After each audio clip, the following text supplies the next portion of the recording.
What's up, dude? What's up? What's up?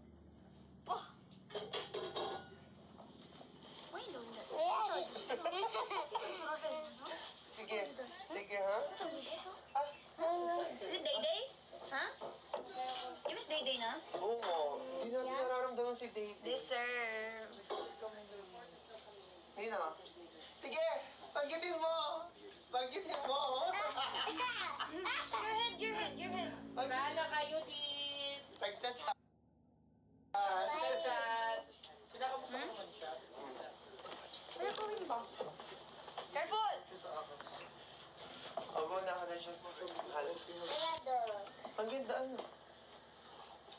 Parang wala naman nagbago. Parang yun parang binalik na ano. Wala na. Natural kita siya. May sabihin, may magsalita. Natural lang siya. Ulit ano. I'm Spider-Man. Spider-Man. Look at me. Ilang piraso yan?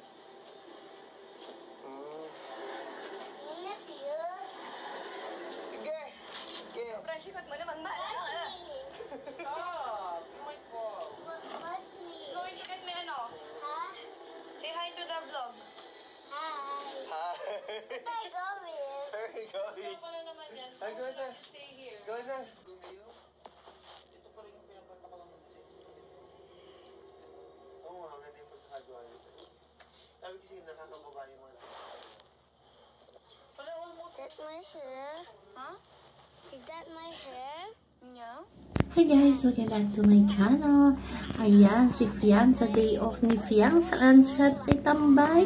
Sa bahay ng kapatid ni GM or sa kondo ng kapatid ni GM. Nandoon ang pamangkin ni GM na si Marcos.